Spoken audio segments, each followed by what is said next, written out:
sup. Tyler. Tick. Clock's ticking, bro. You getting nervous? Bro. Yo, sup. Hey, how's it going?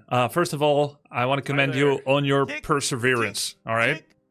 You've been playing a lot. You've been playing hard. This is good quality. But it looks sometimes like you've been regressing a bit. No shot. Yeah. I'm going to try to help you best I can. I've been looking. I've been seeing some of your strengths and weaknesses. Hold on. Okay. First of all, don't tell me I'm regressing. I've been using A keys, 2 key control groups, A clicking, build order. Explain how I'm regressing. There were things that I coached you that you haven't been using or that you've been waiting until like today to learn and to apply. Name one. I told you about attack move, control grouping your buildings, spending your resources when you go for an all-in. So you've been doing about 90% macro games. This is good. This is a good way to learn the game. But every now and then you try a tower rush. But I reminded you that if you are going for an all-in, you should play it as an all-in. Remember when I said body and mind? That was just one game. No, I think you've tried a couple of tower rushes. Just yesterday on Terranus Stand, you were on the top left of the map. You attacked with 3 headhunters, a blade, and 1 peon. You arrived at a guy that had an Ancient of War at the Goblin Shop. The guy had a level 3 Warden. Oh no, he had a level 3 Dark Ranger, 7 Skeletons, 7 Archers. Remember that? You arrived with 3 headhunters and a peon. That seems outnumbered. You were outnumbered. You said like, oh my god, this guy is making units every time he kills one of my units. Right? Yeah, it doesn't matter that you can't beat his army. The thing that I care about is that when you go for an all-in, it needs to be an all-in. You keep doing this middle of the way stuff, which is why everything you do is failing. When you go all in, you tech to tier 2, you've got 400 or 500 gold in the bank. That's ridiculous. It's like going boxing and only doing jabs. Wait, repeat what you said. I was shaking my head. I actually didn't hear the last part. All right, about the gold. Everything in Warcraft 3 is about gold. What did I describe lumber? What is lumber? Second gold. No. You need to stop seeing lumber as second gold. Lumber is worthless. It is a limitation of tech speed. Remember I said that? Limitation of what? No, I don't. Limitation of tech. Dude, I didn't write this in my notes. You should have note reviewed. What? Yeah, well, you didn't give me your notes. And you don't fucking reply on Discord most of the time. It's almost like you have a life. Busy! You don't understand. No, it's like you have a life and it's cringe. But anyways, lumber is a tech speed limiter. Technology. So like the speed with which you tech up to another building, the speed with which you tech up to tier 2, tier 3, everything is limited by wood. But let me put it this way. If you have 5,000 lumber, how do you use it? You can't if you don't have gold. Exactly. So lumber is a limiter. Gold is unlimited potential. So everything is about gold by elimination, right? Lumber is a limiter, but gold is everything. It's about items, it's about units, heroes, everything. Gold is everything. So I want you to start seeing Warcraft 3 games as a how much gold am I putting into the thing that I'm doing? Like how much gold? Say for instance, you have 4 headhunters. How much gold is that? Like 1,000. 600. 600. How much are they each? 155 times 4. And orcs are 205, or the grunts are 205? Grunts are 200. 200. Okay. Yeah. So say for instance you have 800 gold not being used because you tech to tier 2, but you didn't use tier 2 yet. That's 345 gold lost. Repeat. All right. Let's go a little slower. You just gotta repeat it. I was thinking about the gold. Sorry. All right. Stop zoning out, man. No, I'm not zoning out. I was thinking about. Wait. Okay. I got kind of. You mentioned gold. I was like, wait. What do other units cost? I was trying to remember if I knew other units. Okay. Yeah. Good. But don't try to think about that right now. So tier 2, 345 gold, 6 headhunters, 620 gold. Oh, sorry, 4 headhunters, right? 4 headhunters, 620 gold. Let's say that you have 1 more burrow than you actually needed. Let's say you're at 28 population, but you have up to 40 or 50 capacity. Let's say up to 50. 1 extra burrow. 1 burrow, 160 gold. Let's say you bought 2 healing salve and 2 clarities, which is something you do a lot. That's 200 gold plus 140. That's 340 gold. Right? I was writing all this in your Discord. So let's say you didn't need the burrow. You're not yet using heal salve and clarity. You are not yet using tier 2. That's 845 gold not being used in terms of being strong for a fight. Now let's say you also have 700 gold in the bank. That's 1500 gold not being used. A headhunter is 155 gold. You have 1500 gold in the bank. How many headhunters below max are you right now? Like 10. Like 10. Except that's only true if they didn't cost supply and there was no unit production requirement, like the time spent making them. So let's say 8, because you need to cover their supply via burrows. So you're 8 headhunters below max. So now you understand why when you arrive with 3 headhunters and you're like, I'll try to do an all-in. But you've got 1 extra burrow, you went to tier 2, you forgot to use your barracks for a bit, you bought items that you're not using in the fight. You cannot expect to win a battle on the other side of the map. Yep. Because you're 8 headhunters below max. Okay, but recently I just dropped the rushing thing. Yes, Because true. I think it's out of my league, to be honest, and I think the maps are too big for me to understand. Yeah. So I just stopped fucking rushing in general. Okay, let's talk about a couple of Not for, like, challenges you had that made things more difficult for you after our coaching. One, you suddenly had to meet different bullshit every game, like different strats that you've never seen before. So there's learning there. There's a lot of learning requirement. That's tough. You got sniped like mad. I was watching, and over 90% of the people that you were playing against were trying to be like a cringy sniper troll. Looks pretty bad on the Warcraft 3 scene, but I like to think they're from your community. That's no shot, by the way. That's not true. Okay. But you were getting sniped and trolled and sandbagged most likely by people that were not really your rank. When you actually met someone your rank, it was closer.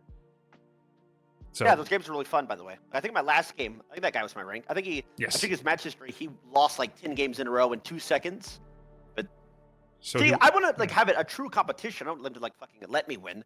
If they're gonna make the game close, they're gonna curb me if they want. Sorry, I'm yapping. Go on. Yeah, no, but it's fine. So you had some challenges, which made things harder, and you've been making some improvements. And watching your games over the last few days has helped me realize how many things that I assumed might be, let's say, understood without question, were just so different from League. For instance, the fact that you can attack your own unit, which you cannot do in League, was a discovery for you today. Then you said, oh, I just killed my own grunt. I'm stupid, like on Lost Temple just now. And then you said, I must have done that before. And yes, you killed your own Shadowhunter yesterday. Yeah.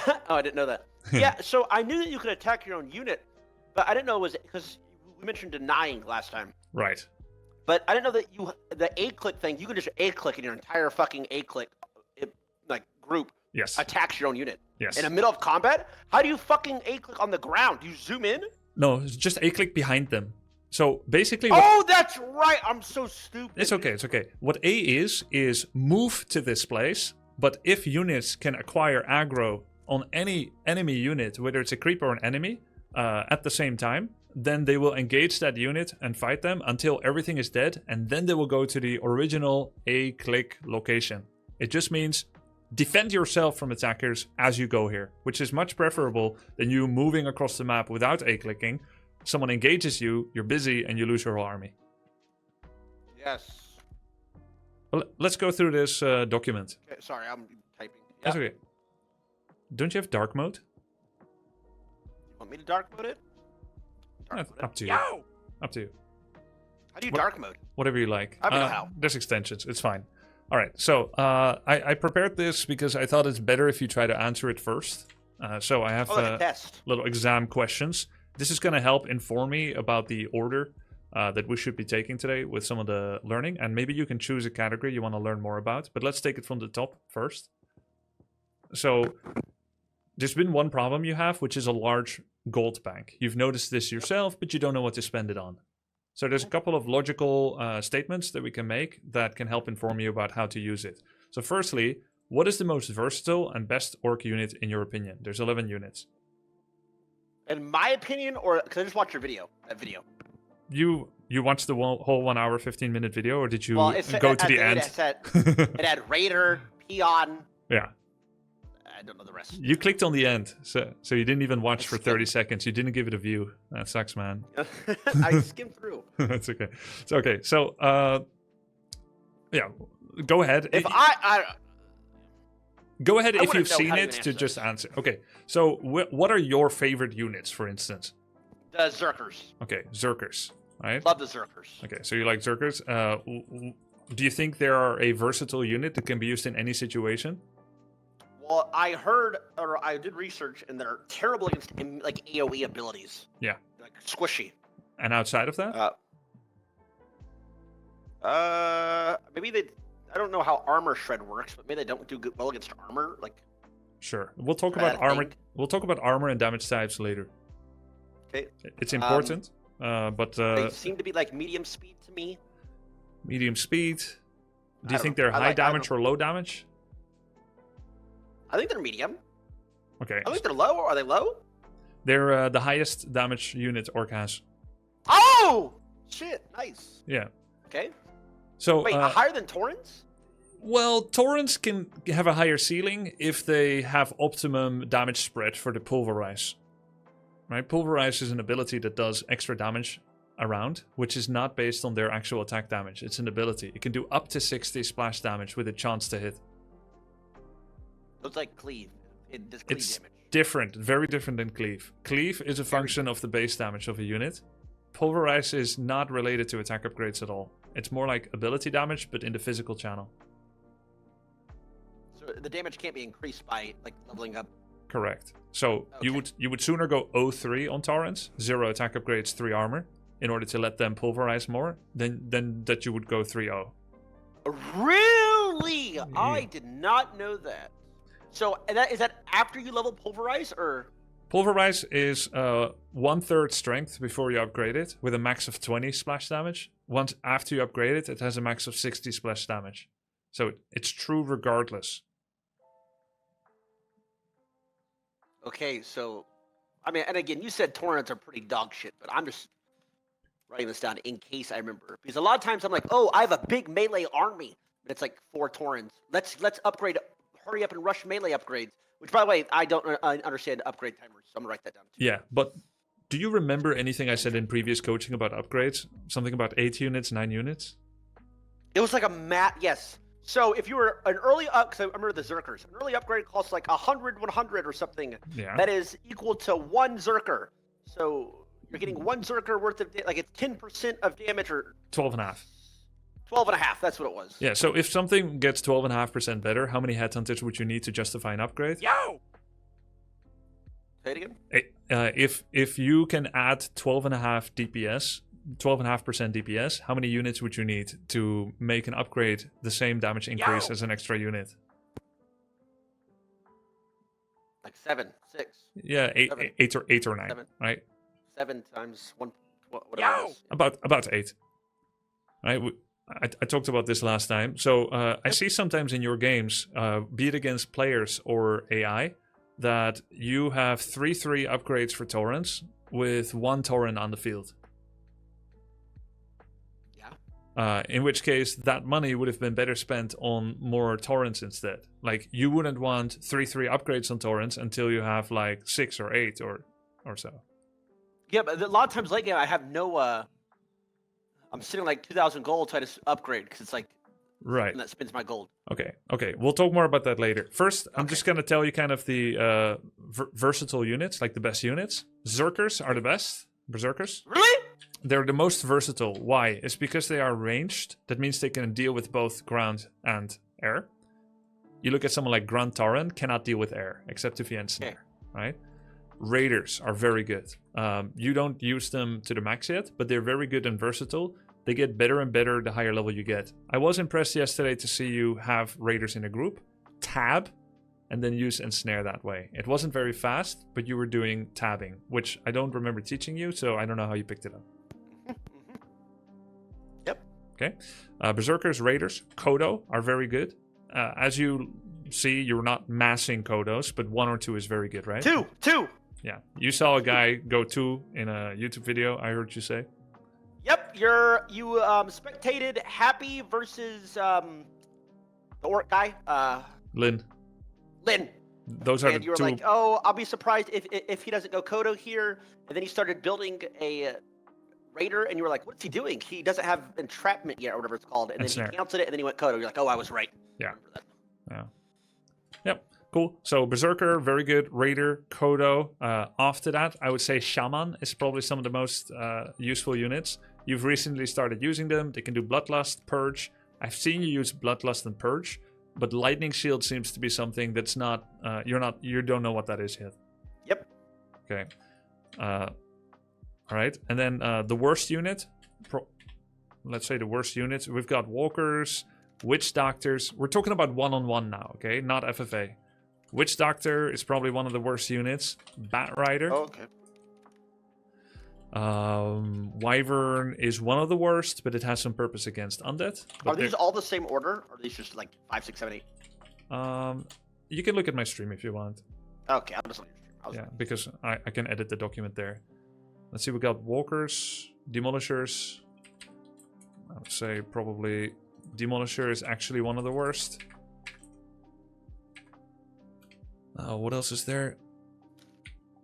Spirit Walkers. Peons. Torrents. Torrents actually one of the worst.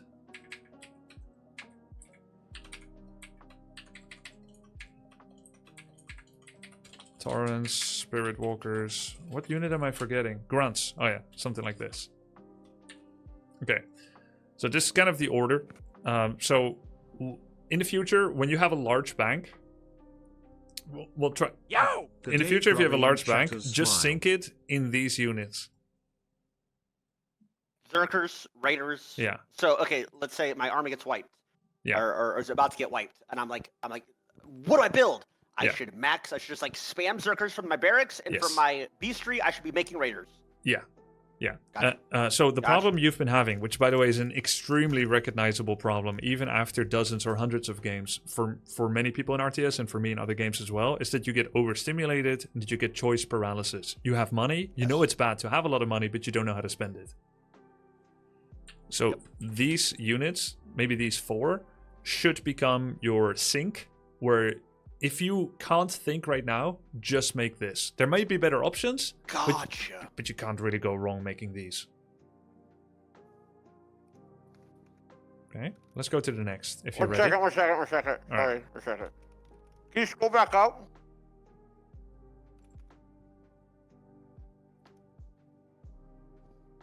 That's great, because I just had a game like that, and I was like, what do I build? Yeah. And if I could have just started spamming them, spit them out. Gotcha. Yeah. Okay. What's the negative effect of having a large gold bank? A lot of, you don't have anything. Underutilized potential, right? Yeah. It means that if you are attacking them, you're doing so suboptimally, and if you're getting attacked, you may die because of it. Yep. Okay. What's the positive effect of having a large bank? How would you go about using it? If too hard, multiple choice, say which one is correct. A large bank will help me have an insurance for later. If I ever lose my expansion, I'll spend from it every now and then. A large bank will allow me to do a massive population increase in order to create a power spike of maximum army and strength potential once my gold reaches 0, or I won't spend it. Probably won't have time to spend it if you have so much left. Y Die is before correct. We want GG. Y. GG. If you have 2,000 gold, let me put it this way. Pros will sometimes have 2,000 gold. Right? But it's with a purpose of spending all of it at once, as fast as possible, to create the largest possible power spike, and then to use it. You currently do not yet have any kill timings, because of course you don't know timings. Everything is relative, totally normal. But in the long run, in Warcraft 3, you will try to learn the moments where you are strongest. There are many different power spikes in Warcraft 3. The first time your hero comes out of the altar is a power spike, because you go from not having a hero to having a hero. The first time your hero gets level 3, it means you can double up on a previously chosen ability. That's a power spike.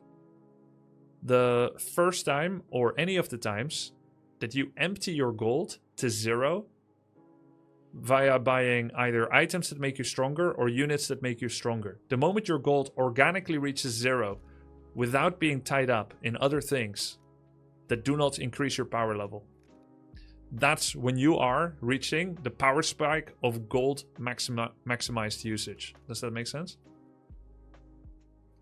Yes. If Because you statistically can't get any stronger at that point. You have all your Yes. gold up. Yes. So you've got gold to usage power spike, You've got hero level power spike. You've got positional power spikes. Like you're in a good position. You're uphill, he's downhill. Yep. There's all kinds of power spikes. If you can align all of those together, then you can become the strongest at any given time in the game. And that's what an RTS is all about. Did you say the positional? If you're on the high ground, Have you ever seen this video? Would be super if cool you're on the if high you could ground and react he's to on the this low small ground, best of then... luck. Oh, by the way, you Much probably don't know love, about Mr. uphill advantage, right? uphill advantage, or you're like if you're on the top of the hill, you have the advantage. Yeah, if you're on the top of the hill, Yeah. what are the 2 things that are negatively affecting your opponent? They can't fucking see. You don't get vision till you're like even, right? Yep, you can't get vision until something from above ground attacks them. Then they get a small circle of vision on that. Unless they get a foot on top of the hill, then they have vision, right? Yeah, it's. I don't. Yes, Yes. So vision. What's the second one? I have no idea. Mischance. Ranged units have a mischance when shooting against an enemy unit that's uphill. Just uphill, not fog of war. So something you shoot something that goes fog of war, that hit still goes through. Yes. Okay, just uphill. I don't know how much it is actually. Chat? 25, 33%.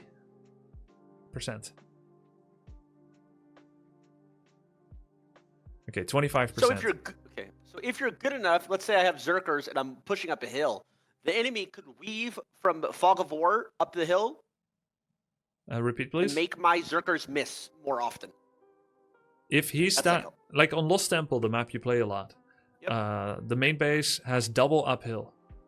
So from the middle of the map, you go up that bridge to the main base. There's an uphill, and then there's like a little stopping place, and then there's another uphill. So whenever you're fighting up that hill, if he's holding that position, you need to be at least 25% stronger if you want to win that, because you're going to miss 25% of your attacks with ranged. So it's probably not even worth, like on Lost Temple, should I go around, like hit their expansion gold mine then, and then go that way? Yep. Is that not uphill? Yeah, if they have an expansion on Lost Temple, it's always preferable to attack that, because that does not have a defensive uphill. It has a defensive uphill to the main base from the expansion, but not from the attacker's position into the expansion.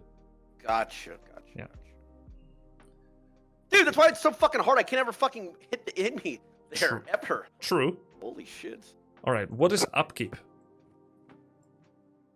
Your amount, no upkeep, low upkeep, the amount of units you have on the map. Are there any other effects of upkeep?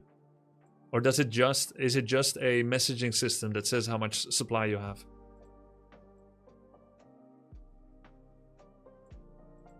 So there are additional benefits. There are additional consequences. I don't know. I have no idea. Yep. All good. It is kind of a interesting system. Most other RTS don't have this. If you are at 0 to 50 supply, you're at no upkeep. Yes. Right. 51 to 80, low upkeep. And 81 to 100, which is the max, high upkeep. This is a system that's designed to make you pay for standing armies. And the way it does it is by an income deduction, basically a tax or an upkeep. So the moment you go over 50, you start getting less income from all sources. That means there's a clock on you. There's a timer on you. Got it? So, say for instance, a 50 population army comprises of 2 heroes. By the way, do you know how much supply a hero is? 5. Okay, 2 heroes, 10 supply. How much is a grunt? 3? Yeah, so that's 12 supply. Then how many peons do you need on one base? 17. Or no, 12. Yeah, I understand why you said 17. Because you have 1 hero. It's a normal supply to look at. 12, correct? So we've got 12 supply and we've got 2 heroes. That is pretty much guaranteed. That leaves us with 28 supply for army. After this, right? Yep. This is 22 out of 50. There's 28 supply for army. Grunts are 3 food. That's 12. Let's say we have 4 headhunters. They're 2. That's 8. So now we have 8 supply left. Let's say 2 Kodos to keep it simple. Yep. That's 50. All right. So now, if you take another player that has the exact same thing, but he has 5 headhunters, 52 supply. So now you've got a guy that you've got 11 units against 10, which is 10% stronger, roughly, right? 10% stronger in army. And that's not even counting the heroes, which are equal to each other. So it's not even 10% stronger. But one guy is getting 100% income from all sources, and the other guy is getting 70% income. Because he is at 52. That means that after 1 minute, you get 600 gold per minute, because you get 10 gold per second. A peon drops back gold every second in the gold mine if you have 5. This guy's only getting... Wait, is it 420 or 480? 420, yes. 420 gold per minute, 7 gold per second. Do you have your calculator bound? No, I just do Windows key and then CAL, press enter. Oh, shit. Nice. Okay, so how much is he losing per minute? 180. How much is a headhunter? 150. Yeah, 155, roughly 150. So this guy is losing, let's say... More gold than he has. Yeah, he's losing about 1.1 headhunter per minute. So in other words, if these guys fight right now, player B below here is gonna maybe win, depending on micro, because he has 1 more unit. But if they fight in 1 minute and 20 seconds from now, this guy will have earned back the extra headhunter he has for free by not being on low upkeep.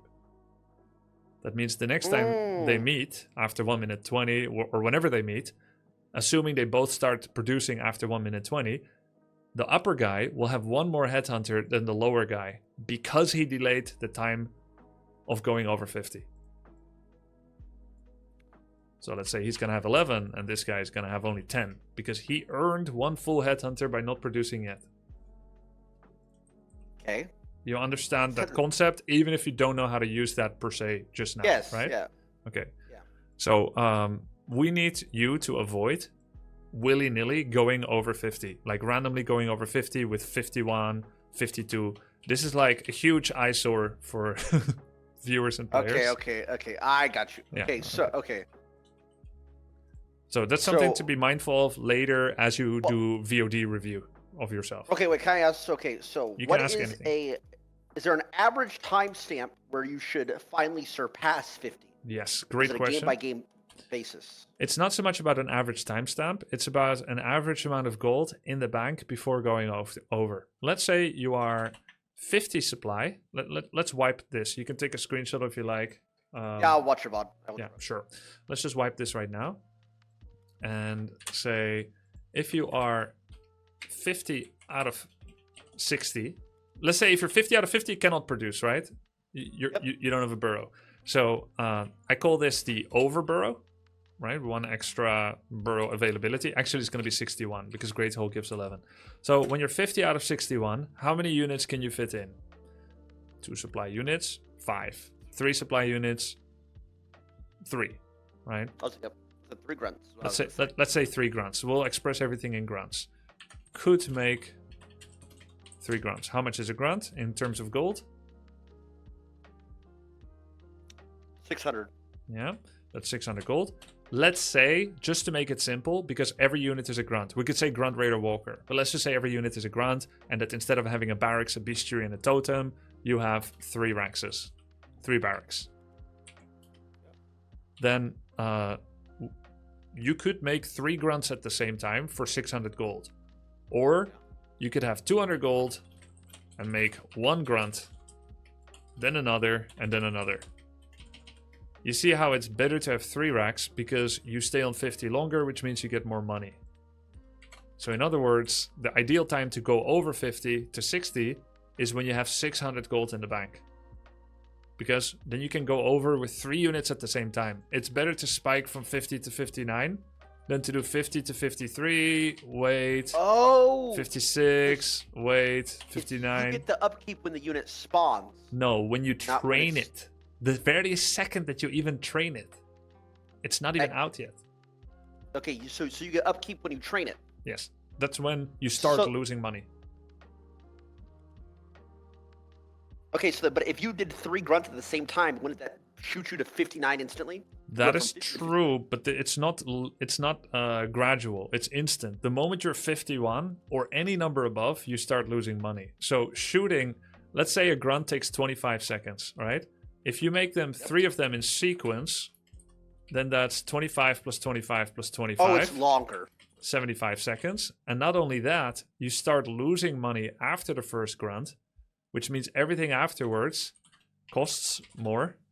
42% more, 43% more in average. 1 divided by 0.7. Your income goes from 1 to 0.7 because of 30% tax. So now this will take 35 seconds to earn. And this will take 35. So in actuality, gotcha. it's going to be 95 seconds to produce one after the other the moment you have 200 gold. Yep. So if you produce all at the same time, it's 25 seconds for all 3 at the same time after waiting. So the total amount of time you need to wait is still 75 seconds. So basically 20 seconds difference. It means that you will earn more gold for those 20 seconds. Gotcha. Yeah. So it's not that there's a specific time like, oh, at 7 minute 80, at 7 minute 50, we go over 50. Or at like 11 minutes, we go over. It's more like, how much gold do I currently have? You try to save up 600 gold and you make 3 units. After you do that and you get to 59 pop, that's your power spike in terms of army strength. Hold on 1 second.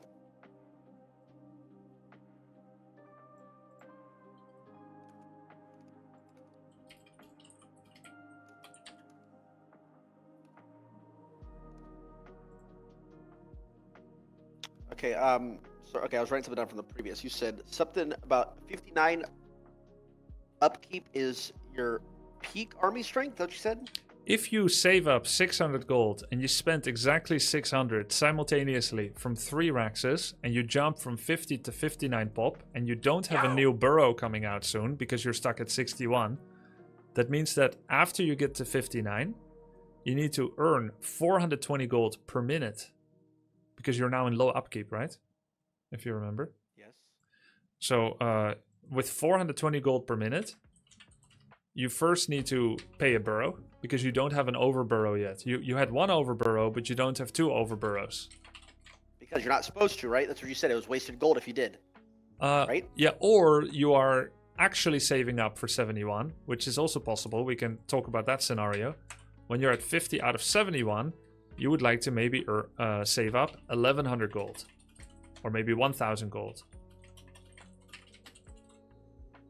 Because the moment that you spend 600 gold to go from 50 to 59, 600 gold gets you from 50 to 59. Now you've still got 12 supply to fill in until 71. Let's say this takes 30 seconds. So 30 seconds later, you will earn another 210 gold. 30 seconds is 210 gold.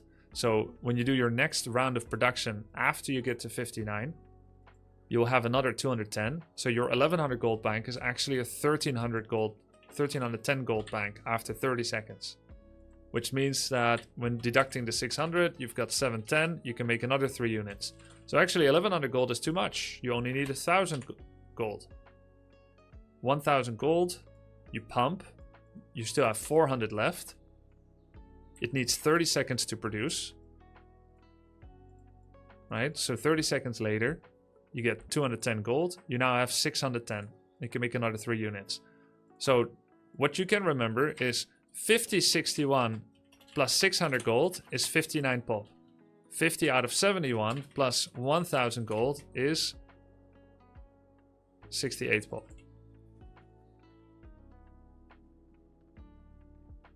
Okay. So this is with 1 overburrow. And this is with 2 overburrow. This is if you're spending your money well. Like I'm teaching you how to use power spike. Of course, the reality will be that you're gonna forget macroing, you're gonna forget burrow, you're gonna forget producing units, etc. But this is the theory of it. That's fine, right? Yeah. Okay. Question I had was, so would you say you shouldn't have 600 gold? Like, you shouldn't have a 600 gold reserve until 50 upkeep. Yes. At no point before 50 upkeep should you ever have 600 gold not being in use. There is one edge case where 600 gold is acceptable before reaching 50. There's only one answer to it. Do you want to guess or shall I say it? I don't think I can guess it. It's because the gold sink you could spend on now is obsolete units. You want a better unit. And basically it has to do with going from tier 1 to tier 2. So after we get to tier 2, what possible expenditures do we have? 400 gold for Shadow Hunter. 150 gold for Totem. 150 gold for Bestiary. For instance. If we want to make that. So together that's 700 gold. Which means that if you save up 700 gold in anticipation of reaching tier 2, that's acceptable. But outside of this, let's say your tier 2 is very far away, or you reach tier 2 with 900 gold, that would be bad, because you're not going to spend all that. Well, even in this example, though, so let's say that you upgrade to a stronghold. Right. That entire... I don't know how long it takes. You know how long it takes to upgrade? Yeah, maybe like, I don't know, 110 seconds. Okay, so... There's no way you're just sitting on a 300 gold for 110 seconds, right? Like, yeah, 300 plus gold. You would want to spend that on something to help you camp, or what if you get invaded? Like your guy comes in and hits your base. Like, basically, non-stop barracks production for your chosen unit type. Any heal salves you need. Any burrow capacity required. Maybe a war mill. All of this kind of together will spend your money. The problem that you currently still have is that you make 3 headhunters, then you think, then okay, I'll make the 4th and the 5th, think or forget, and so on. So there is an optimum headhunter count from tier 1 to tier 2. 6. Not 6? Right. Yeah. But your idea of your tech speed is warped because you always tech too late currently. And the question is, why do we need to tech fast? You get stronger units quicker. Yeah, stronger units quicker. Mostly also we want that second hero faster. So why Shadow Hunter is your easiest form of healing. And so either the later your shadow is, the higher level your blade will be, and the lower level your shadow will be, because they're sharing experience. So your situation is often, you're actually doing very well creeping at tier 1 with blade. You take a lot of camps, I would say more than the average player at your MMR. But it means that you will get like level 4 blade, level 1 shadow. So your blade is power spiking at level 3 with another upgrade of critical or mirror image. 4, not as big of a deal usually, but because you like to take 3 abilities, Windwalk, Mirror Image, and Crit, 4 is okay for you as well. And then the Shadow comes out with Hex. So let's talk a little bit about hero abilities. Hero ability level 2 costs the same mana in Warcraft 3 as hero ability level 1. Is that true in League? Hell no, it always increases. I did not know that it stayed the same. Okay. Really? Is that just from 1 to 2, not 2 to 3? It's always true for every single hero. I just realized that's a big difference. What the fuck? I never knew that. Okay, so now you can imagine that if the stun time of a higher level ability goes up, the damage goes up, but the mana stays the same, how big of a power spike increase it is to pick another ability for the second time.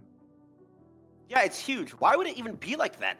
Okay, I don't know. I think League probably did some innovation in the you know, the ability scaling and what they think is fair and how it stays interesting. There's also a lot of strength increase via items in League because you can choose what items to buy. So they had to find a way to, like, I don't know, have like a trade-off or anything. But ideally, we try to do hero builds that don't pick the third ability, which is a huge difference from League. What you're doing with your blade is extremely uncommon. More about that. I'm getting better, by the way. I'm getting better. Yep. I don't level up all 3 all the time. Yeah. But it feels really clunky though if you get into a skirmish and you don't have a Windwalk. Windwalk. I agree. And I think it has been helpful for you. Let's say every time you Bladestorm, 9 out of 10 of your Bladestorms are extremely relevant. Because you can position exactly where you want to with Windwalk. Yes. But creeping without mirror image, also not very desirable. So I do think it's working out for you, and I think Blade is one of the more okay heroes to do it on. So, okay. So are we... So recently I've not been putting it into like level 4. Should I? Okay, I don't know. Should I do it at It's level okay. 1, or... It's okay to pick Windwalk at level 4. The whole issue is it is so much fucking mana. It is. Short, to use the image thing, and to use Windwalk. Yep. Which is why people generally don't do it. Gotcha. That makes sense. You can play around with both. Let's go a little bit about unit control. Sorry there's a lot of theory and questions, but you can refer back to it, and yep. I feel like it's necessary. I wrote down a lot No, I like it. It's fine. Okay.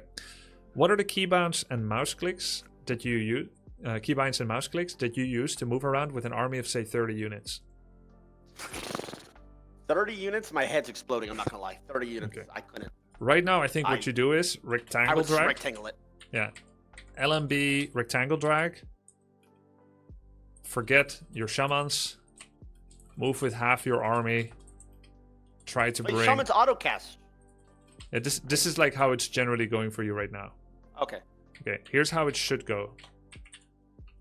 1 RMB, 2 RMB, 3 RMB. It's very fast. 1 RMB, 2 RMB, 3 RMB. Right mouse button, right? Yep. And this is possible if you control group. So you sometimes I see you group your units. I know you have sensory overload and it's totally understandable. Sometimes you group your units, but then you don't connect that with this mantra. 1 RMB, 2 RMB, 3 RMB. And if you get better, it becomes 1A LMB, 2A LMB, and 3A LMB, which means you're on attack move, left mouse button. Okay. So this means I am gonna, if in a perfect world, I would control group 1, I would a click behind their army, 1 time. Yeah, or 2. Let's say we're not even fighting yet. We're just going from east to west. We might meet him, we might not. Okay. If we're sure we're not meeting them, we're doing RMB. If we think we are meeting him, then we do exactly what you just started to say. Okay. Behind his army, yes. So you're not spamming right click to move like League. You're just like pressing it once and letting your units go. Because there's thought behind every right click. Well, no, there's a lot of spamming and redundancy, but that's really irritating to do 3 times. If you have a big army, then you kind of got to go fast, right? Yep. And we can't click each one 5 times because we've got 3 armies to go through. So it's 1 2 3 with right clicks, and then 1 2 3 with right clicks, and then 1 2 3 with right clicks. And then as we approach someone, as we become aware that we're running into a fight, then we have to do this. Okay. Okay. Control groups, Tyler. Let's say this is your army. Blade, Shadow, Torrents, all the way to Shamans. This list. How would you group them? Group 1. I would put the range together. So I'd put the Zerkers and the Shaman together. I don't want the Shaman to die. That's what I would do. Oh, but I'd put that on 2. I put my range on 2. Headhunters plus Shamans in group 2? Yep. Okay. And honestly, Kodos, because Kodos are ranged as well, but they're so slow. Yeah. I would still do 2. They're so slow though. Okay. Then I would go. Let's be real. You would put nothing here, right? Not currently. Well, actually, 3 is my what I use for melee. 3 is melee. Yeah, I haven't. Or flying, melee or flying. Okay. I haven't been using control group 1. I don't know why. I don't know why I just skip it. Really? Yeah, I don't know. Muscle memory leak thing? I don't know. I just 1 is uncomfortable, so I just don't use it. So and then I would put melees together. So like Blade Master, actually I would. So I'm not even grouping my heroes, by the way. What? I haven't been doing that. I don't know. Okay. I've been doing Torrents, Grunts, Raiders together. Okay. And then how do you select your heroes? F1, F2, or I click the portrait on the side, or I click them in game. Ouch. Yeah. Okay. All right. Well, here's how I do it. Okay. BMSH, Blade Shadow, plus Grunt Raider Torrent. Same group as yours, but I add the heroes. 2 Headhunters, plus Kodos maybe, sometimes. 3 Shamans.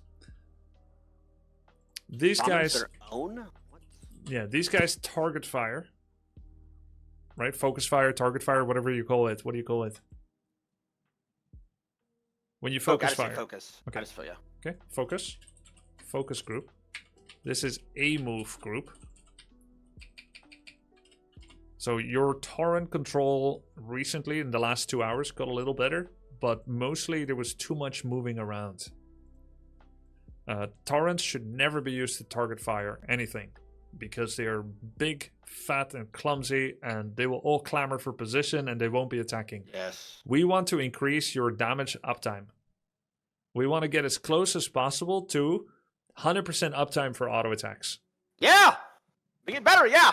For Yeah. sure, I'm down with that. But your torrents are often around 10-20%. Needs improvement. Yep. Okay.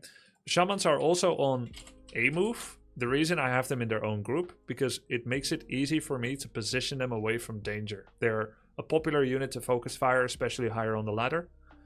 And sometimes I want to keep focusing and attacking something with Headhunter Kodo. Then he goes for my Shamans. I can move them all back. But I am fine with you grouping them together with Headhunters. Lynn also sometimes does this. Okay. This is a mystery to me why you don't use 1, but it's really up to you. I'll start using. I don't buy my champs, so I'll just start doing that. Yeah. You have Shadow Hunter in there, does it not? It is good you're using F1, F2, but the way that I would generally start a fight is like I take my group 1 and I A-move into him, or let's say behind him, right? So now they're all at least fighting. They're all seeking out their own targets and attacking. Then I'll press F1 to select Blade, and I'll do Mirror Image. Then I press F2 and I'll do Heal Wave with Shadow. Then I see that he's targeting my Shadow with his whole army. So I press F2 and move it back. Then I realize that some of my Torrents or Raiders went too far away chasing something. So I A-move back into them, which means that the Shadow has given a new control to attack into him again. When I realize he still wants to kill my Shadow, I then press F2 again to fix it to move him back again, for instance. Press F1 to Windwalk Blade. Meanwhile, you press 2 to start targeting his Wind Riders. This is your focus group. It's good if these guys focus fire, and this is one of your greatest strengths as a player right now. Your ranged units are focus firing a lot. This is good. But you should first make sure your whole army is at least doing something useful. So if your torrents are like clamoring and running around, it doesn't matter you're focus firing, because you lose so much DPS from them not doing anything. Okay, so wait, okay. You said that you start with 1. And they start focusing your Blade Master, you press F1. Yeah. And we're not. So you really wouldn't just, like, let's say that you had your Shadow Hunter as well. You really just wouldn't press the control group 1. It should auto-select Blade Master, right? Yes, you are correct, and you could do it that way. Oh, but you can't run it away by itself. Yes, and so you're touching your torrents too much. That's the problem. And so you can press 1 to mirror image, And you can also press 1, tab, heal wave. Yeah, exactly. But if you do a single right click anywhere, you just fucked up your whole melee group. Oh. That's why we're F1ing, F2ing for specific hero control. We try never to touch control group 1 again after battle began. Oh. Except to use abilities like you press 1, tab, tab, tab, and snare. And then we release the group. We select something else. Use escape to cancel these? I don't know if you can Or use escape to deselect. Maybe. I don't know. You just probably go to your next group. Yeah, I'll probably just go to my next group. There's always something to do. So I don't think it ever comes up where I'm like, I'm just not going to micro anything for half a second. Okay, so, off topic. Where does your hand rest on the keyboard during the game? Pinky in a weird curl on the control. I've got my middle finger on the 2 or 3. My thumb is on space for last transmission. This has a queue, by the way. It has a history of like 20 transmissions. So if you keep pressing space, you'll eventually get almost everywhere. Yep. And my ring fingers around Q and my index fingers around R. But it'll dance over the keyboard as. Yeah, that's the Yeah. Not like League. Everything is on the left side of your keyboard. Well, let's. There's a couple of keybinds you need to fix. Pick hero ability, which you have on O, needs change. Oh, hold on, let me load. For me too, by the way. Like, it's cringe that I still have this. I actually mouse click that, which is cringe as hell. Dude, okay, but mouse clicking can be accurate if you're fast. It's okay. I agree. I've said the same in WoW.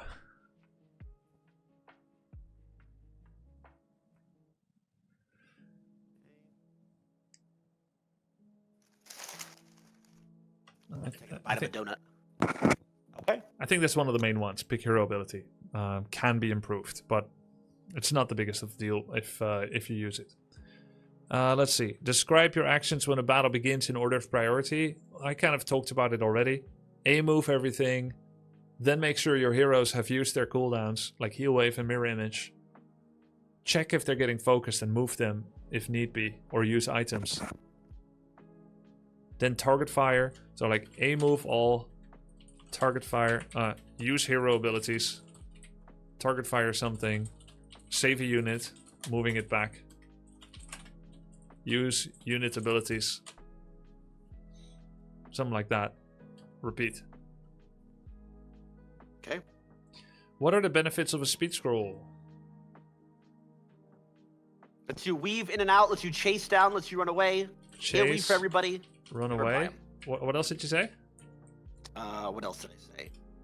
Let's run in, let's run out. I can't remember what else I said. Yeah, you said weave in.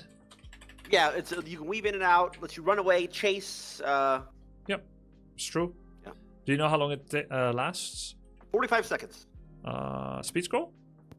Is it not 60? 45, 60? 10s. Has to be. Heal self is 45. 10? I mean, it's OP, but it's not that OP. Oh my god, what's 45? Oh, the beast scroll's 45. Yes. God, my bad. Yeah. Okay, so you're not using it a lot yet. We'll try to use it more as we play. Right? What are some of the benefits and downsides of zooming in and out? Because I see you zoom in and out a lot. Don't you just want to keep one zoom? Yeah, I wanted to zoom out. You can see more. Yeah, but micro gets harder. Specific micro control. You don't just want to like pick one zoom and stay on it? Not real, no. Okay, in WoW, you don't do that. World of Yeah. Warcraft, you don't do that. In WoW, we keep going in and out. Supposed to stick on a zoom? I feel claustrophobic. I can't see shit, bro. You get more information if it's wider. But you can start zoomed out, you know? Yeah? Like, I know you want to zoom out because of where it starts, but you could just always be on 2200, for instance. Okay. Setting? Yeah. Maybe try stay at 2300. You might like it. Oh, I see it. Okay. I just changed it, actually. Okay. We'll have to go over it to see if... But yeah. What are 3 ways of selecting a hero?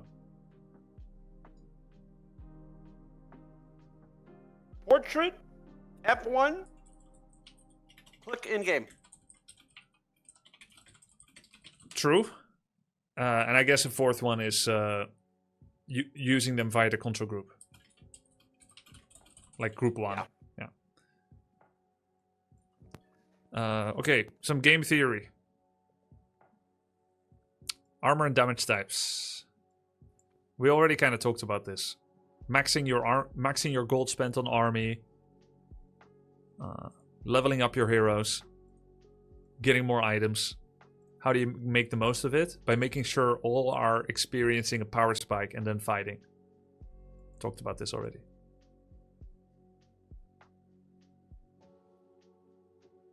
Right? Yeah, sorry. Sorry, there's a slight delay between you moving on stream, like your mouth moving.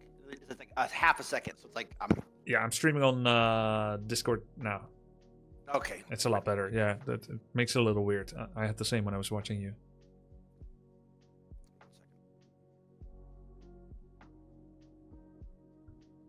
I know this is very theory heavy, but it's something you can fall back on. Okay, I got it. Yep. What are armor and damage types? I couldn't tell you. I heard something about piercing, or I have no idea. I can't tell you anything. Sure. I heard you talk about armor piercing. That doesn't exist in this game. Okay. So one armor is 6% extra EHP. To be clear, PEHP. Physical, effective, hit points. So a guy with 1000 HP and 1 armor, it's like he has 1060 HP.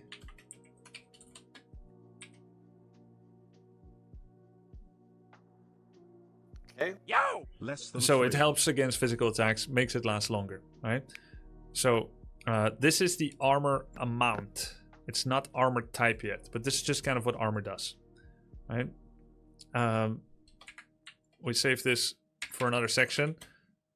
Basically, there's about 6 armor and damage types, and they all have rock, paper, scissors relationships to each other. And there's a graph on Wikipedia that we can look at, but I'll name some of the biggest ones, and I can give you a link later to look over if you like.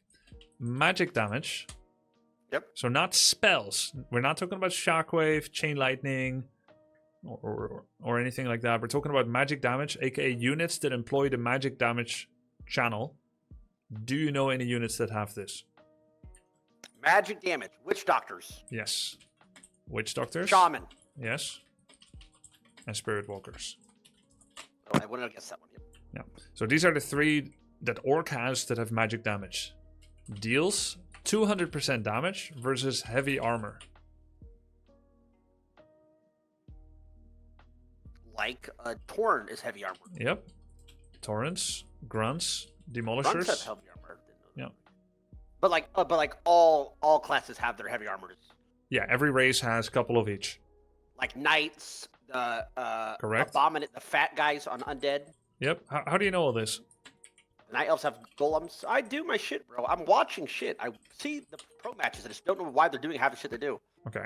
So these all have heavy armor. So when a witch doctor, shaman, or spirit walker is attacking, it does double damage on these guys. Okay. In other words, how can we leverage this knowledge to achieve an advantage?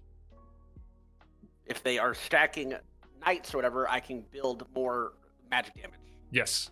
And secondly, if they have knights and you have magic damage, whether you are building extra or not, in a fight, you can at least attack those.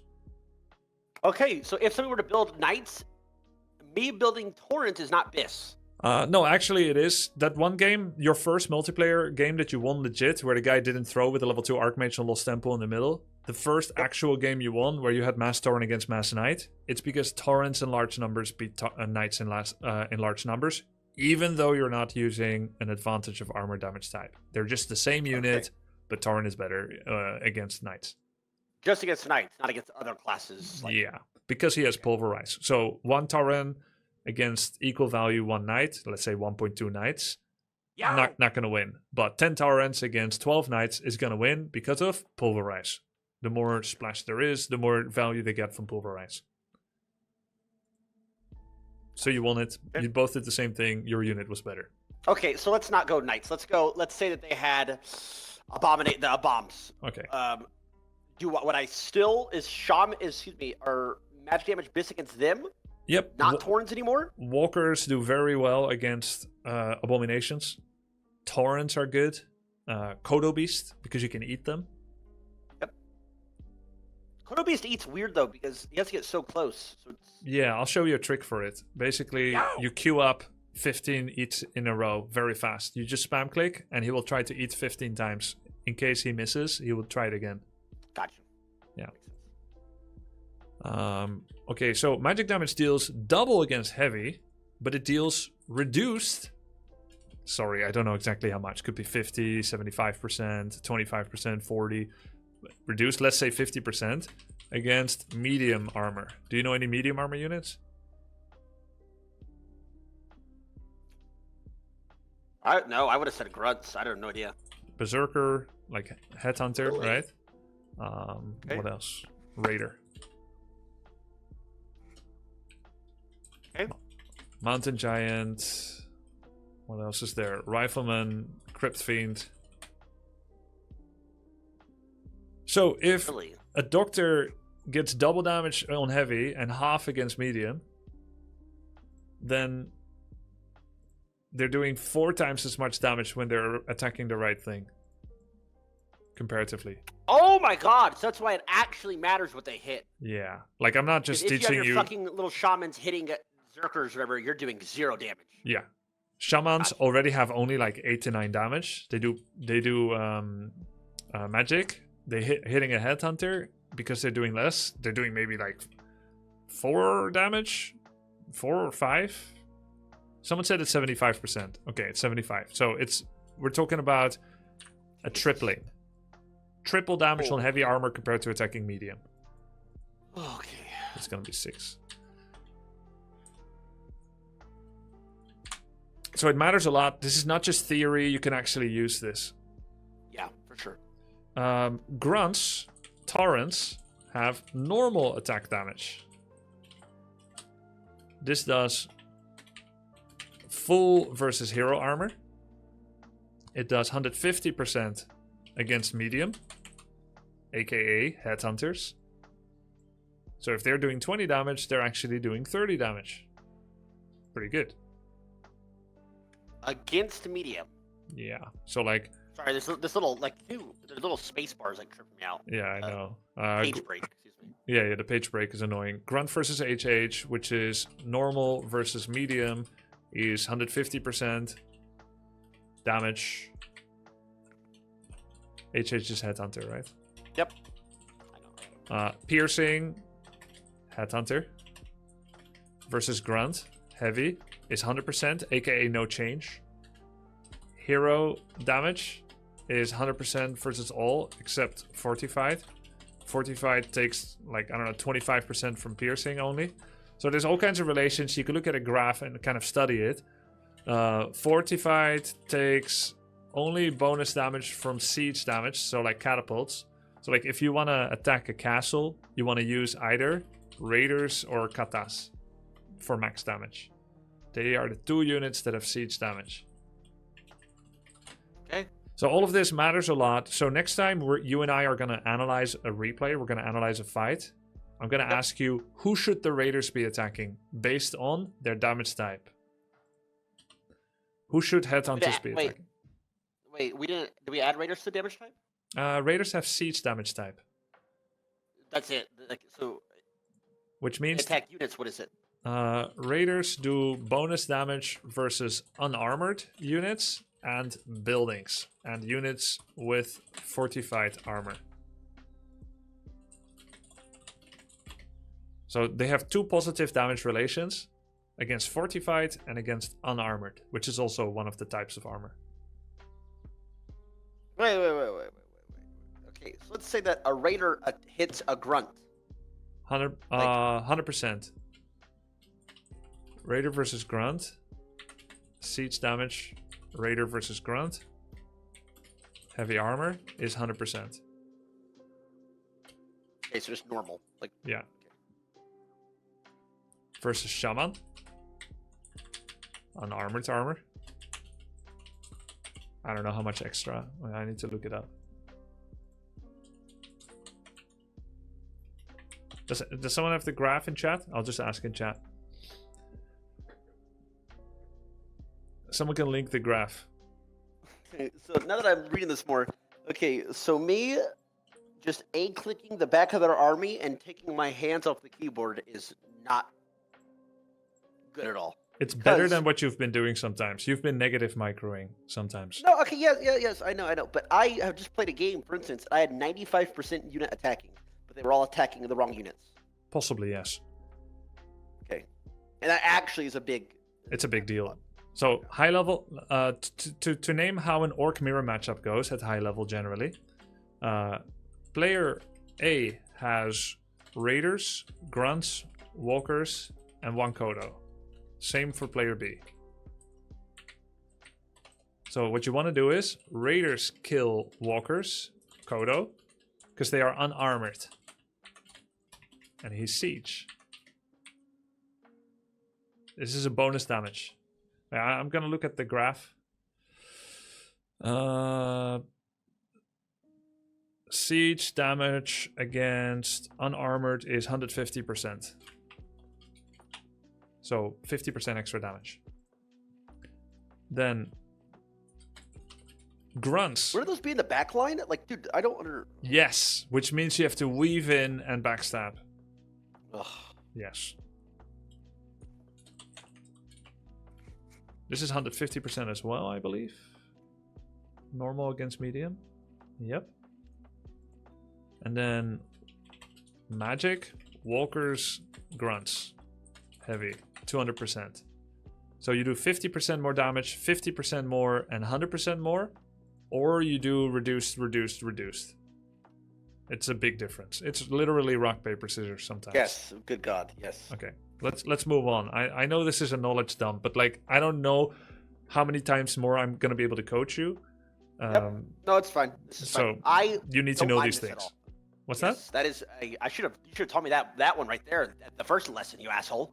that? Yeah, I left it out to screw you over. I think so. You got nervous. Okay. Anyway, let's move on. Let's go. Let's keep to the pace. What are 3 things equipping a lightning orb does for a hero? Okay, it can slow. The thing can slow. Slow, purge. Is it called purge? Yep. Yeah. Makes you ranged. Makes you ranged versus Or air makes your autos ranged. only. Yes, it's air. Yes. And then does it add damage? Yeah, add damage. Nice. 5. Okay, good. Perfect marks for this one. What are some ways to kill ethereal spirit walkers? Ugh. I know, you got trolled, but it was an interesting quiz test for you, that game. Build magic damage. Yep. That's it. I had no other idea. Did Yeah. somebody, the Dispel or somebody else? I don't know. You spell damage, but you don't have any with Blade Shadow. It's the Farseer and the Tauren Chieftain that have spell damage. So that's the only way to counter that is I have to get a Farseer? If you are Blade Shadow, tier 2, you literally can only build magic damage to kill ethereal walkers. Ah. But he can't perform auto attacks until he comes out of it. Yeah, but that whole like waiting game was. Yeah, that was fried. But yeah, you needed doctors or shamans. Since you didn't have a totem, but you did have a lodge, you should just make a couple of shamans doctors to deal with them. Okay. Oh, you have spell damage. Shaman, lightning shield. These are your 3 sources of spell damage as orc, not counting ults. Bladestorm. Okay. Let's just list everything. These are the 4 spell damage that you can hurt them with. Bladestorm's magic damage? Actually, I think so. I think it is.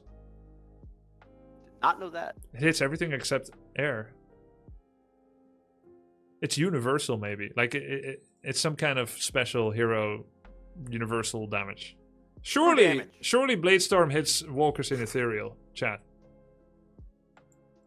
Okay, what are benefits and downsides of using summons in Warcraft 3?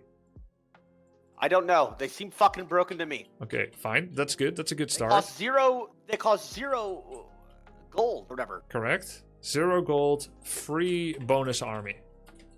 I've seen you lose to Watch. Cryptlord Beetles. You've played against Water Elementals. You've played against Dark Ranger with skeletons. The Keeper. Tree on the elves. Yeah. Tree guy. Yeah. Feels unfair. They didn't spend gold. They got bonus army. Sometimes multiple summons. Multiple spellcasts. However, there's a couple of things that summons don't have. No infinite life. They time out. How would you use this in your advantage? Just run until they timed out. Yep. Run until timeout. But like, so Night Elves, for instance, that freak that can summon fucking trees, so annoying. Yeah. Whatever, they time out. So you're like, oh, he used mana, so he wasted a resource. But he has the wells. The wells just heal. The wells give mana back. True, they do. So it's like it's just that. It's annoying for me to push against it. It's just spawning. Yeah, you are right. And sometimes the answer in Warcraft 3 is that if someone has a lot of summons, that they are simply stronger early game. Okay. Which means that you need to scout. Oh, he has Keeper of the Grove. That means he could make summons. Maybe I don't go for an all-in because he's good against it. For instance, I'm not saying it's definitely true, but it's a conclusion you could draw. It's like jungle tracking. Oh my god, it's like, dude, I haven't started on that yet. Yeah, I know. Another one is they cost mana. So it's the opportunity cost of not having something else. He's spending mana to create summons. What are you spending mana on? Also to create summons, to be fair. Mirror image. Oh, yeah. Or Windwalk. So what does Windwalk do? Well, you can scout. You can last hit enemy creeps if you track him. Which means you steal his creep. So he loses the XP he would get, you get it. Or maybe you go in and Windwalk and kill some units and get away without getting caught because you have Windwalk. So you see their strength, but you've got your own strengths with your hero abilities. So play into your own. That could be one possible answer, right? Dispel. Dispel magic is maybe the biggest one of all. What are the sources of Dispel magic that Orc has? It's either the fucking Shaman or the Witch Doctor. Shaman Purge. Does the Walker have some? Yep, Walker Disenchant. Yep. And Lightning Orb. Purge proc. Yeah. So this does like 150 to 200 damage to a summon instantly, any of these. Sometimes more. Shaman does more single target. 2 summons. So yes. on the click of a button, it is like doing that to all summons. Exactly. So think of like a big fat nuke that you can think of. Level 3 Shockwave. Level 2 Stormbolt. Bam, 200 damage. You do that with a single spell. It's like Shaman Purge, boom, minus 400 or 450 or something. That's like as if it is damage in the same way that units that are summoned are like as if they are real units. So underutilizing Dispel magic, getting like a quote-unquote free 400 damage nuke is like pretending that summons don't have a counter, which they do, which is Dispel. But when does this come out? Minute 7, 8, 9, 10, 11. When can he have summons? Minute 2, 3, 4, 5. So basically when you see summons, you're like, okay, he's stronger early. And I may die to it if I attack him. Or I may even die to it when he attacks me because he has bonus army. But if I can tread water and I can survive and I need to rush my Dispel out, once I get Dispel, I'm going to turn the tide. So it is a timed clock until your first Shaman. Okay, so the priority of like the ease of access for Dispel is Shaman 1? Yes. Okay, is it... How many upgrades is it out of the Shaman shop? That's the great part. None. None. So I just gotta build the Shaman thing and just I can instantly exactly purge. Nice, that helps. That's now you've got now you've got the framework in your head where it's like, I need Dispel fast. What am I gonna get? Shaman. Shaman. Yeah. Tech 2, or tier 2. Is it called a spirit? I forget what it's called. A Spirit Lodge. Yeah. I'm fucking slamming Shaman. I'm gonna all chat these pussies. They summons, bitch. That's what I'm gonna say. Exactly.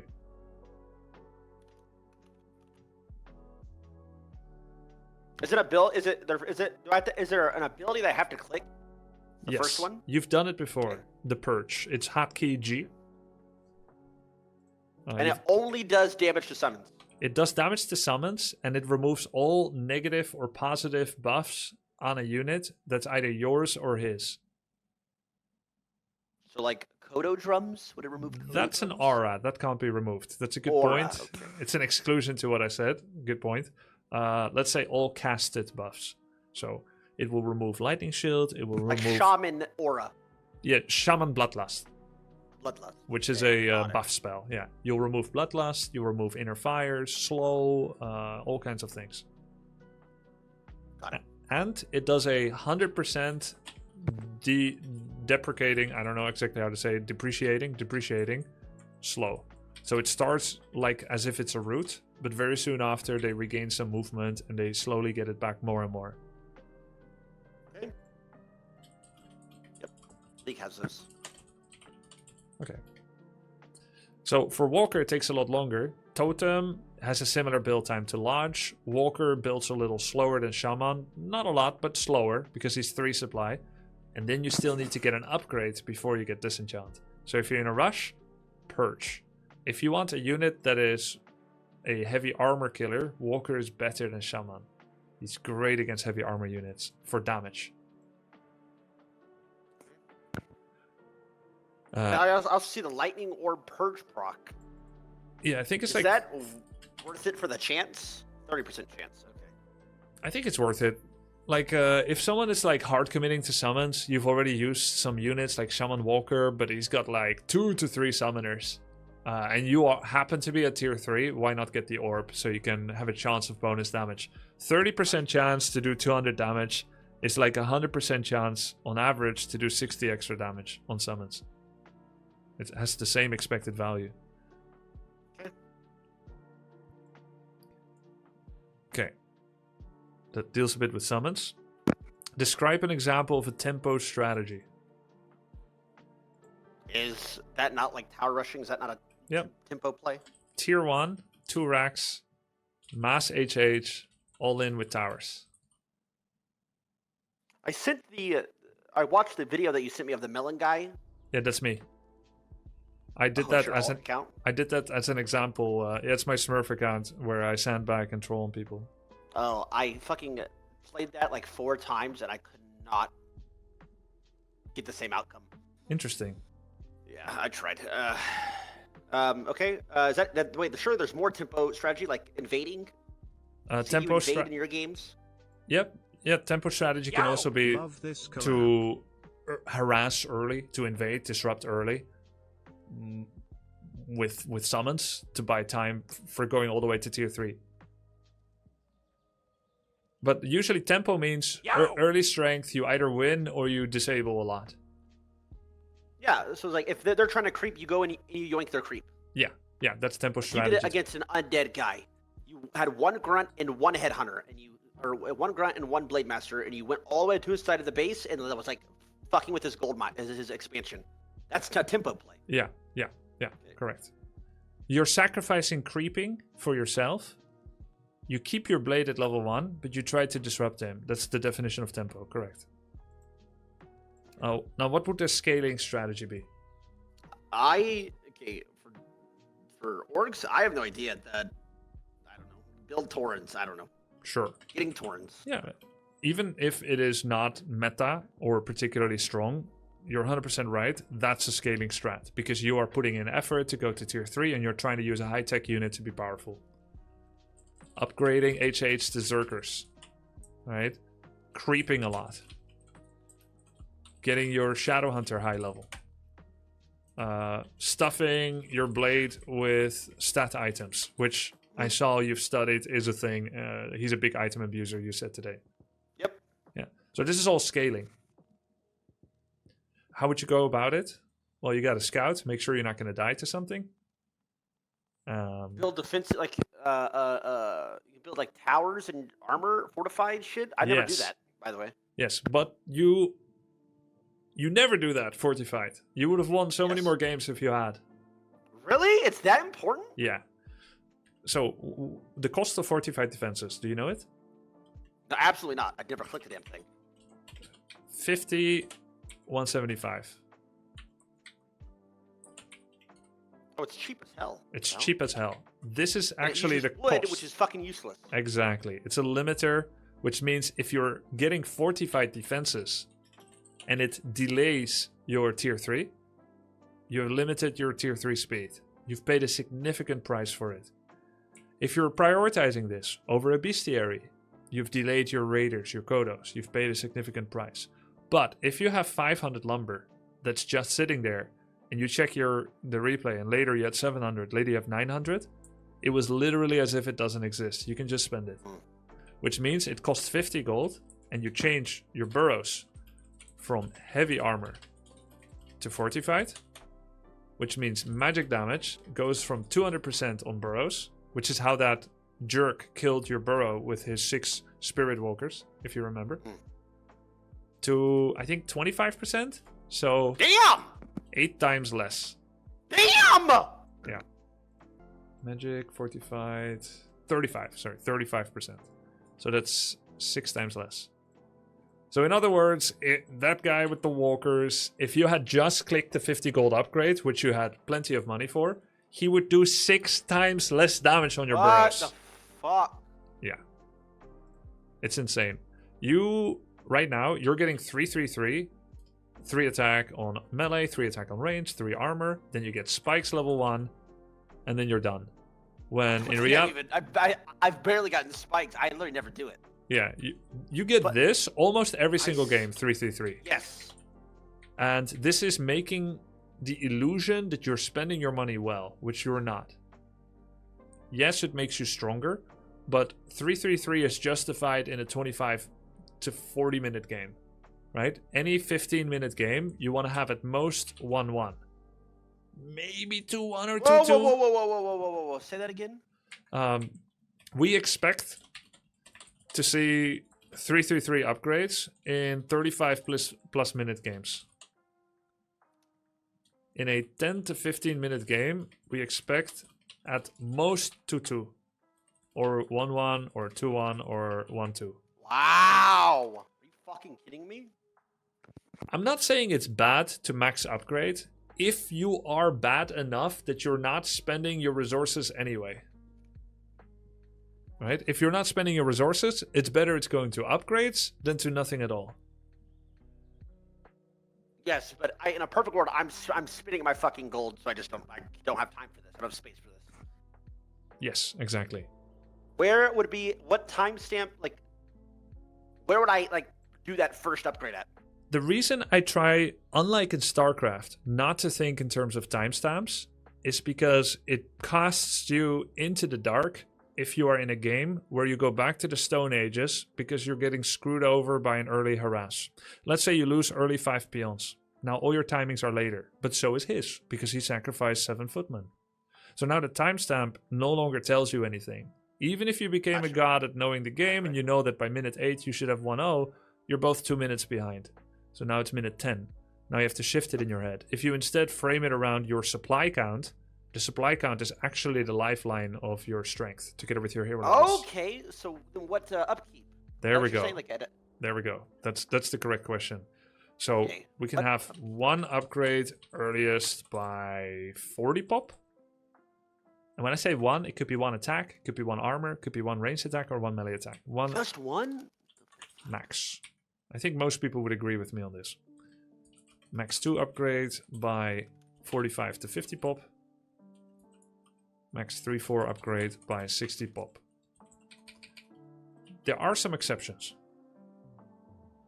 If you've been at 50 pop for the 2nd time or 3rd time, like you're remaxing, right? The game goes on, you go to 50, you lose 3-4 units, you go back up to 50, you have another fight, you lose 3-4, you go back up to 50. It's okay if you sometimes trickle in some upgrades. Because upgrades is bonus army power that does not push you into upkeep. Yep. So it is a way to make you more efficient at your current count.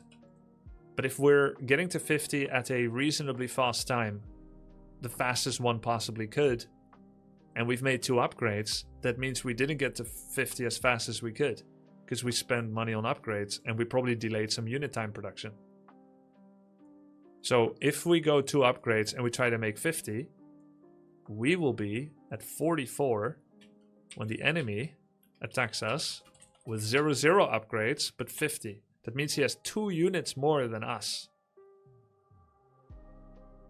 You have better upgrades. You have 1 with 44, but he has 0 upgrades with 50 pop. Who wins? Well, he wins. Really? Yeah. Why? If What you the fuck? if you Not remember, 50 pop Yeah, I thought. has. Yeah, oh, the gold shit. Yo! Well, How much time do you give Tyler to kick your ass? we have maybe like 8 to. What was it? 8 to. It was 10 units. 10 units. 50 pop is 10 units. He should have 2 bonus units here. If we're at. Exactly. Right? Which means he has. But what if we have 8 units? Let's say we have 5 units that all have the upgrades. That really doesn't make us stronger? 2 bonus units? Well, let's say this, right? 8 units, 1 is like. It's like 9 units.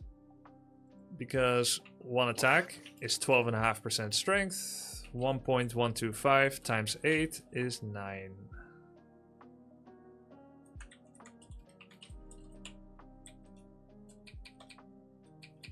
Okay, but that's just. Okay. This is 10. Which is 1 more. So let's say that you have. Let's put it in grunts. Say you have 8. No, the grunts are too many. That's okay. I don't know what else. 8 grunts. Okay, let's say. So if 8 grunts have that first attack upgrade and the defense upgrade. Yeah.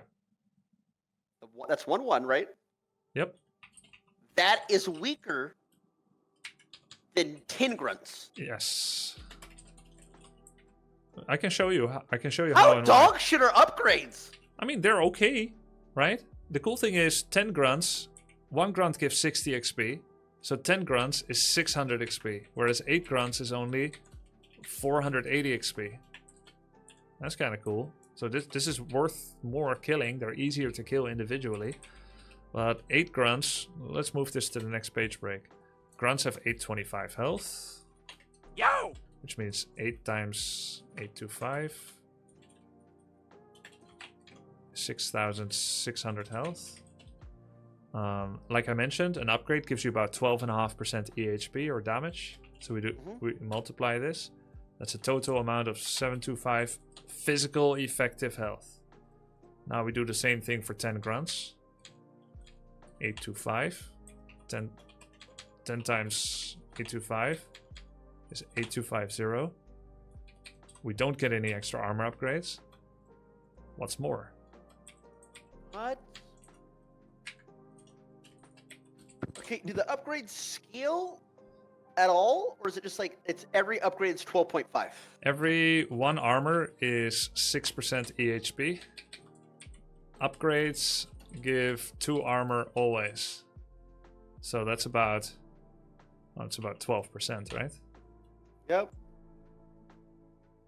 Damn. You can do the same thing for DPS. Like, how much damage does a grunt have? Let's say it has 22 damage. I don't know how fast they attack, but let's just say 22 damage. It doesn't matter because it's the same for both of them. 22 damage times 10 is 220 damage. You add 12.5%. 1.125 times 22 is 24.75 times 8 is 198 damage. The 10 unupgraded grunts win, and this can be tested. Like you can run it in a custom game simulation, see who wins, but the 10 grunts will win. And 10 grunts is 50 pop. This is 44 pop. That's why I say maximum 1 or 2 upgrades by 50 pop. Got it. Okay, perfect. Yeah, got it. Wait, by 50, by 40? By 50. Max 2 by 50. Okay, I'll change that. Max 2. That is one of the biggest questions I had because I just saw my war mill sitting there and I'm like, it has to be used for something. Right. And I gotta upgrade. And it is useful, but it's less useful than something else. You are fooling yourself thinking you're spending your money well, when the reality it's even worse than you thought. Yep, exactly. Okay. What's a good time to go over 50?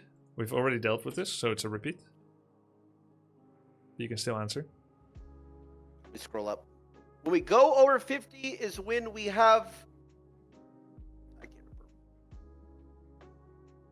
There's a mathematical answer, and there is a, oh shit, I need this answer. Until a certain amount of gold. When we get a certain amount of gold.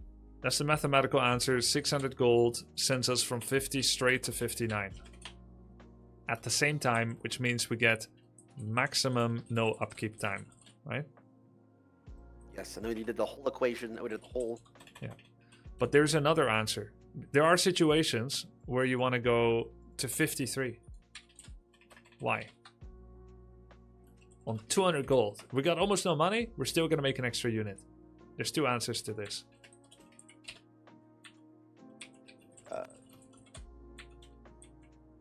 I mean, I would say, well, maybe that one unit will change the fight, but there's no way. That's It might, right? If it's a raider and you don't have any raiders, now you suddenly have a snare. That means you've got lockdown before you didn't. One raider could change an entire fight. Well, just now I heard you say on stream, chat told you to chase. You said anytime I chase, they just sprint away. Never does anything. But one It's raider would ensnare them and get us that one kill. Let's say it's on Yes. their champion. I got you. Yeah, could be their hero, could be their champion, right? Could be their unit. So, and also 2 raiders is better than 3 raiders, because now we've got 3 ensnares instead of 2. It means we are killing more units. So like certain units are always really valuable when you have 1 extra. It's not just about DPS and effective health and everything. Grunts are just stupid meat shields, right? But raiders, shamans, kodos, they have real utility. Unique utility. Yeah. Okay. Even though we start suffering low upkeep and we start losing more money, there's a chance that in the next 10, 15, 30 or 60 seconds, we're going to lose a unit. We're about to fight, we're going to lose a unit. So we might as well pop from 50 to 53. Yo! We won't be there for long. Content helps with tough Yes, times. exactly. Yeah. Like our Thank unit's probably you. mid-dying. Yeah. +1 raider is valuable. Maybe we almost fight for death. His death, my death. A He's- game-winning fight. Yes, Like, exactly. It's a tide-changing battle. You need 1+1. Yes, exactly. Tide changing battle equals plus anything, even if it's 1. So in your head, you've got a goal. I'm gonna go 50 pop, and then I'm gonna hold. I'm gonna make some money. This is my eco round. I'm gonna keep creeping. I have a town portal. If he attacks my base, so be it. If he creepjacks me, I'll town portal out. If he attacks my base, I'll town portal to defend it. Or maybe I'll keep creeping a bit, and I'll let my fortified defenses hold him off. Either way, I'm gonna try to save up to 600. I'll make sure my army is healthy, and then once I have 600, I'm gonna pump 3 units. They're gonna be in production. I'm gonna get my final mana potion, and I'm gonna attack with 60 pop. I'm going to his base to kill Okay. him. It's all fine, but suddenly, bam! He's attacking you right now. You only have 250 gold. He's going for your peons. You're losing peons. You TP, you make 1 unit. That's a time-changing battle. You plus anything. So you've always got your main goal, which you do every time when someone doesn't fuck with you. But then when the fucking begins, you're like, okay, I'm gonna change from this because I know I need anything I can get right now. So I buy the unit. Yes, correct. Okay. One of the issues I have with teleport is a lot of times people can just do that cheesy stuff just to bait your teleport. Yes, which is why And you then should you're- delay it. Okay, which I think is what I didn't say this earlier, but that maybe that's why fortified helps as well, because it buys you time to maybe not have to teleport, Perfect. to walk there, to flank. Yes, Okay. exactly. So we always want that. If you don't have town portal, you must have fortified, or you could just throw the game. Got you. That helps. Okay, so, okay then, would you? Let's say you sell teleport a lot in your games, but you're not instantly upgrading to fortify. Or Gold do you? is worth more the earlier in the game. So when I sell TP in the beginning of the game, it gets me bonus gold when I have so little. Later, when you have an expansion or God forbid 2,500 in the bank, you can buy a town portal. You've had the opportunity to make more gold. The earlier in the game, the more it's worth. It's like inflation. Time goes on, gold becomes worth less. It's not worth little, but less than it was. Okay. And we're talking about percentages here. Single percentages or maybe 2-digit, low 2-digit percentage. Like it's 10%. It's worth 10% more to me. Like in the early game, I can sell TP, and then I can buy 2 heal salves from it, and now I can creep, right? But then I get to tier 2. Shadow comes out. Shadow gets level 3 eventually. Now I need a TP because now if he attacks my base, armies are too big. We're not worried about him coming with They're expensive as shit. Are they like 375 or something? Yeah, 325. 325. Yeah, they're expensive as shit. Right, and you get 60% from selling them, which means we sell them immediately. Then later we rebuy it, which means we are only spending 40% in total because we gained 60% and now we're spending 100%. So somehow the sale of the TP early game must make us the equivalent of 40% of 325, which is only 130. Sorry, can you say that again? I was fucking sighing in real life because I was like, dude, this means imagine if you whatever, you do something, you sell your first teleport. Yeah. You're creeping. You get tier 2, you buy that TP back for what, 325? Yep. Imagine if they bait your second TP. Yeah. That is like 325 goddamn gold gone. That's true, but how did they make you TP? What did they do? Well, I played against a guy the other day who Yeah. I felt like I couldn't leave my base because he would attack it as soon as I left. Yeah. I didn't want to spend 325 gold on a TP, so I just like hugged the base, and then I didn't do anything, and he expanded. Yeah. He fucking just kept going, like poking me back and forth. Yep, so this is where lockdown comes in. We want to have ensnare and hex so we can kill units, make him pay for it every time. If we spend 325, we want to kill 325 worth of gold of his units. Then we'll have traded evenly. Okay, that makes sense then. Right? So the moment you kill 2 units or 1 big one, you've earned back your town portal. You also gain experience for XP. it. Yeah. XP, yep. But there's also many other factors to consider. He spent time walking towards your base. Now he has to leave. That's travel time. You were forced to the town portal away from wherever you were. Now you need to create a new path through the map. Do you have any valid paths around you, or are all the creeps around you already gone? Gotcha. Split the map in your mind into 4 quadrants. You creep the bottom left of the map. He makes you TP. Do you go back to the bottom left? No. No. Because it's only... right. Yeah, you go to the bottom right. So what can he do to make the bait TP attack better?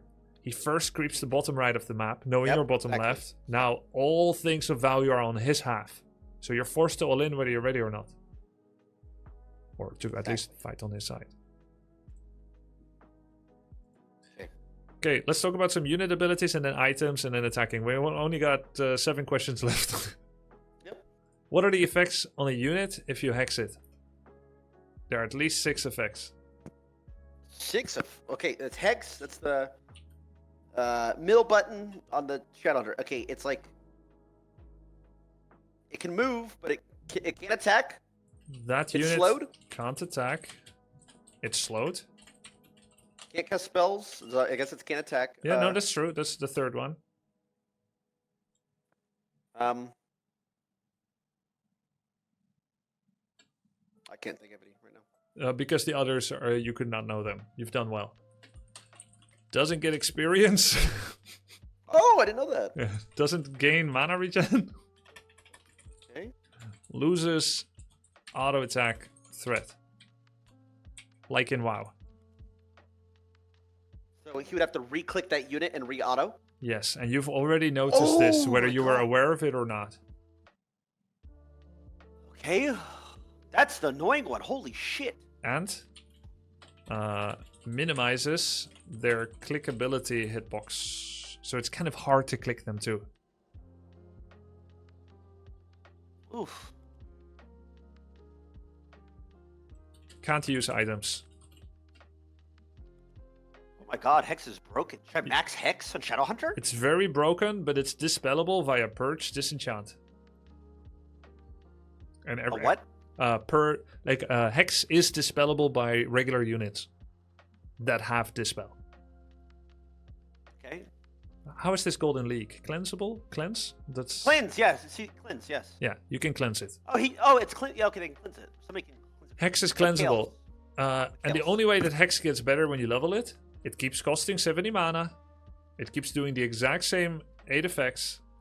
It just gets longer, yeah. So, a value point in Hex is huge. Higher level Hex is better, especially if they have no access to Dispel. But the moment they have Dispel, we don't rate it that much. Because, well, you're obviously going to Dispel it. The better you are, the faster you will do it. But even if they still Dispel it, they still have to retarget the unit and make it auto-attack again. Yeah, that's not that hard. Oh, it's hard as shit for me.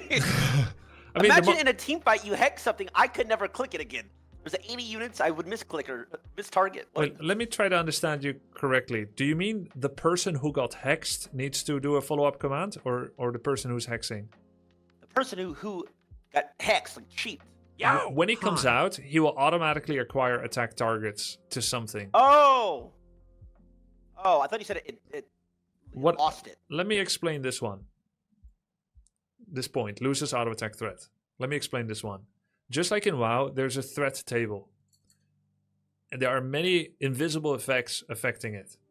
If I have Grunt HH and I use a move into you, and you've got Grunt HH, then everyone will be attacking the Grunts because they happen to be in front. They can all attack each other.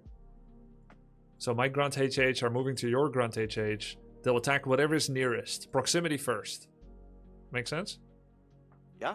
And let's say that one Grunt was far in front of the others. Then that one will be attacked. Yeah. If I hex that Grunt now has no combat abilities because he can't attack. So all my units will stop attacking the Grunt because he's now a sheep. They will attack things that can actually hurt them.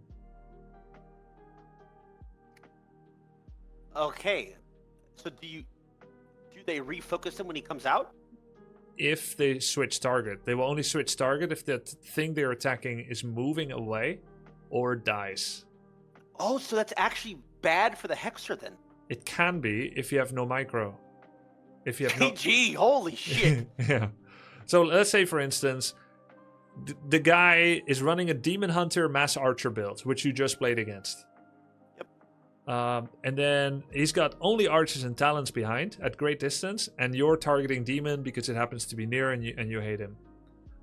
Your whole army is on auto attack, which means you didn't give a specific right click command, but the Demon happens to be nearest, and that happens to be what you want to be doing. So what's happening is exactly in line with what you want to be happening. They're attacking the Demon. Make sense? Yep. Now you hex him. All your units will go for the backline now. Ugh. So if you want to kill him, you have to either first actually right-click him with everything, then hex him. Or you hex him, then actually right-click him fast, or you will lose DPS on him. Oh. Okay. Not easy, but you understand what needs to be done, right? Yeah. Okay. So it also means... So as of right now, I am spending most of my hexes on like the flyers, the wyverns, the whatever, like the big like abominations.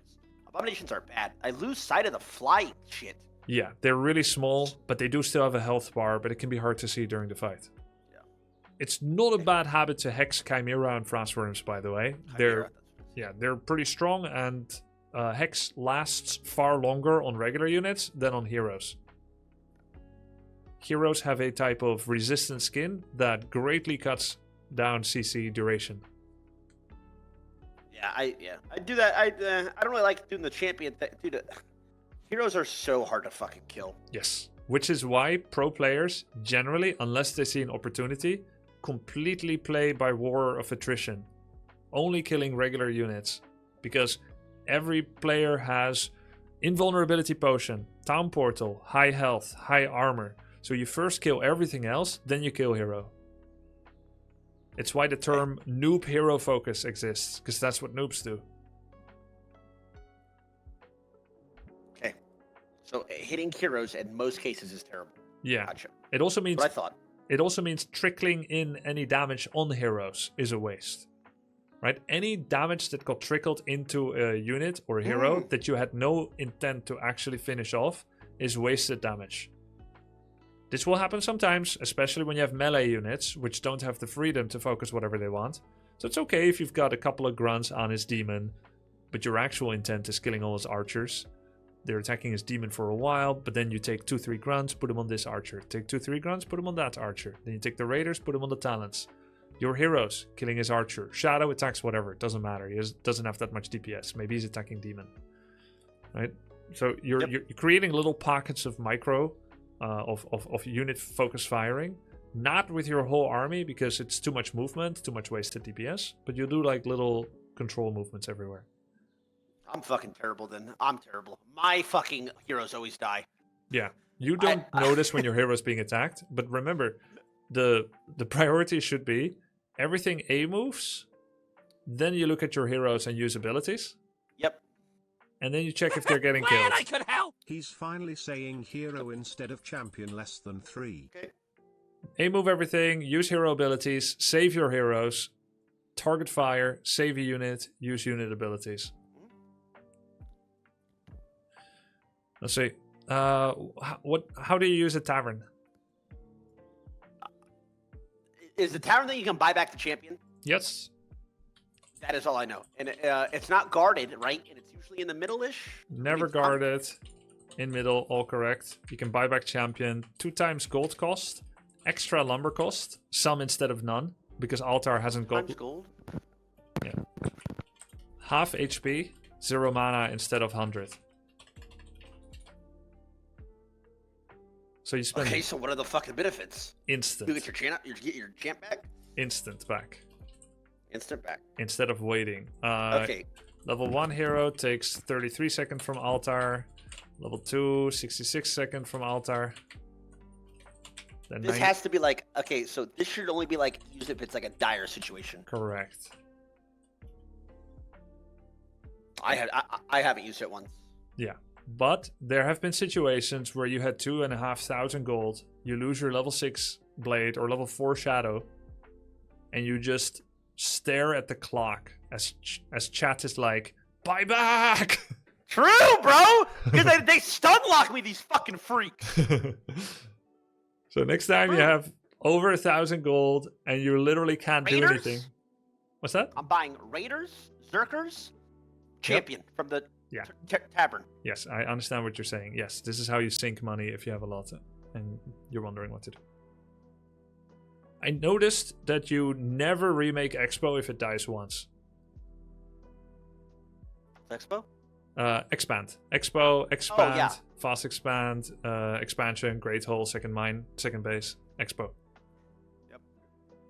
I don't defend them. That's why I need to fucking start placing towers and shit. Because if That's not true. I have a bingo. oh, I have a bingo of your moves. You have started to defend them. nice. That's good, right? That's good. Improvement since last time. You're using attack move, Kodo Devour. Wait. Bingo card. Do you have it up on your stream? Yeah, you want to see? Yeah, I'm still coming. I was looking at your Discord. Yeah, I know.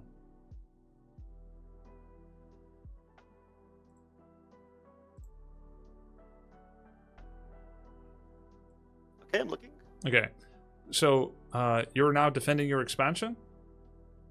Using attack move, you sometimes Kodo Devour. You've used 1 sentry yesterday to kill an invisible archer. Deliberate scouting.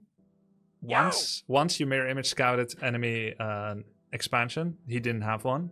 But 99% of games, you don't scout mains, expo, secondary expo, and you should. Because... Yes, but I don't know I don't know the information I get. Like, what am I learning? I don't know this stuff yet. I know you I don't guess know... it's better to start now than later, but... Yes, no, I agree with you. And I actually don't scout in new RTS either, because I don't know what I'm fucking looking at. Yes! But at least check if they have an expansion every few minutes or so. Because you want to know if you're on a clock or he's on a clock, because it will inform all of your decision making. Okay, so let's say I go scout and he does have an expansion. Am I looking to attack that, or am I looking to see if I'm matched?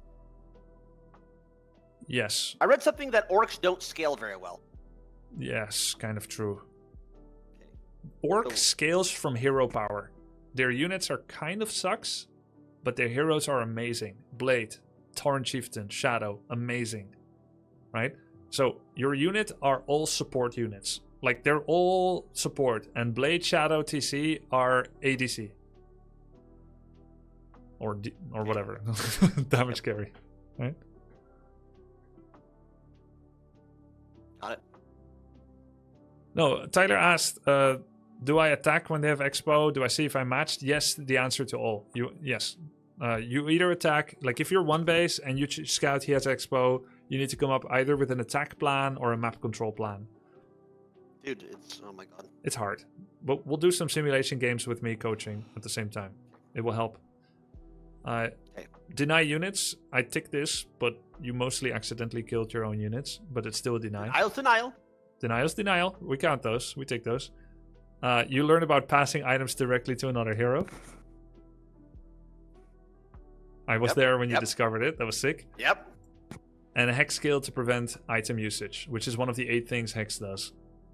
You did. How you did badly you gonna smash I him? learned about it from that first day. Yep. Almost done with the theory. What is Tiny Great Hole? It is buyable from the Voodoo Lounge. Yes. Cost. What's the cost? Yo! What's Tyler's MMR? 500! Close. It's 600 gold. I was guessing. I had no idea. 215 lumber, I think. Okay. What's the standard And Great Hole? Wait, what? Uh, Standard is 375. Close. Fuck.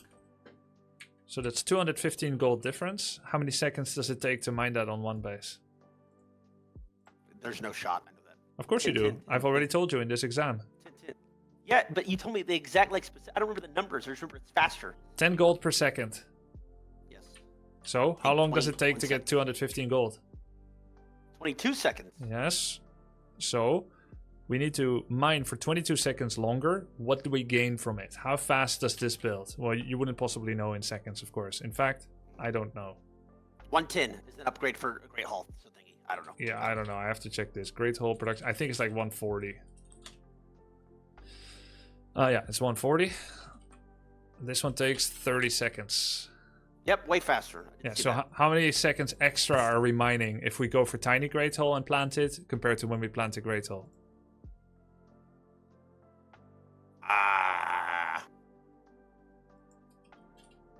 Yo! How long does this torment continue this night? That's a math problem on the spot. Sorry. 110 seconds faster.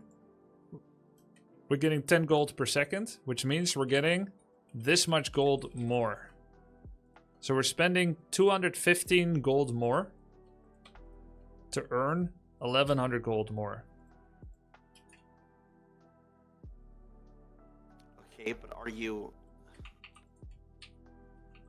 So if you do an expansion, you get a Tiny Great Hall, are you dropping it and then summoning or building 5 peons from that one, or do you take them from the wood? That's a great question. If you have a yeah, this is about Shredder. Did I not talk about Shredder in this one? Oh yeah, here. How many lumber peons do you require to do a tier 1 to tier 3 on one base?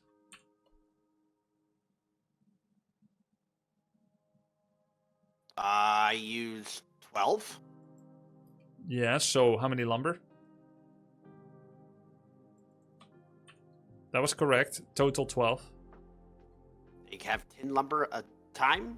5 on gold, 7 on lumber, right? 12 total. Yeah. Okay, so we have 7 on lumber.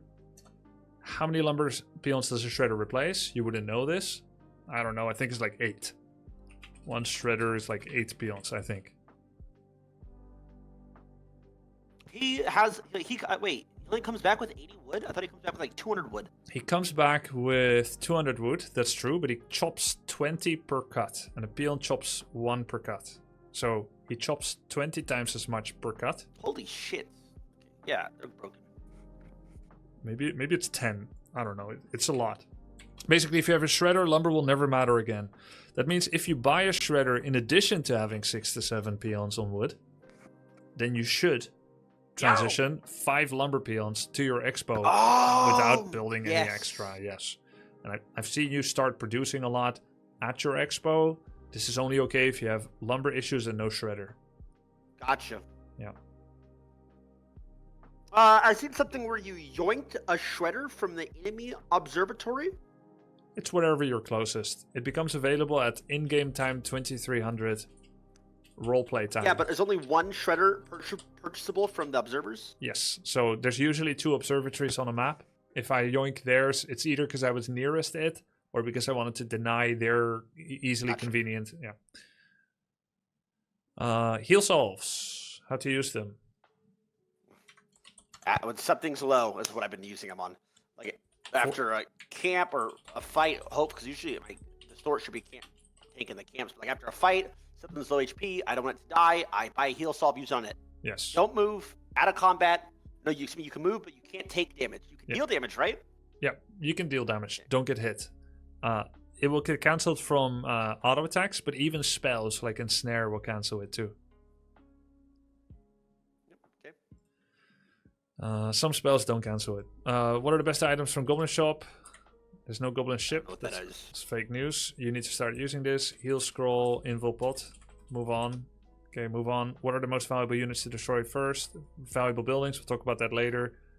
We already talked about this. 600 gold per minute. How many units is that? 3.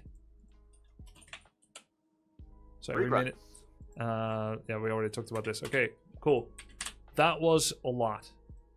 Yep. Do you feel like there was any wasted info? Maybe it's not. Okay. Yo! Stuff that got way super explained, but I see the point. But it didn't have to be explained. It was not. It is all good info. I think you should learn everything. But yeah. Yeah. And I don't know if we have another sesh, so I wanted to make sure it's covered. Yep. Some specifics when looking at your replays. Right, looking at your games. Your tech is too late every game. You have idle, great hold. Every single game, your tech is way too late. We're talking minutes too late, which means your tech units are too late, your heroes too late. Every single game, in the first 1 minute, you've already made massive blunders, like not producing peons all the time. You'll have like these wait periods. Every game, you have over 2,000 gold at minute like 12 or 15. We're gonna fix that. We'll do some live coaching, but first against AI, so it's not too intense. Nice. I've had more fun against AI anyway. Yeah.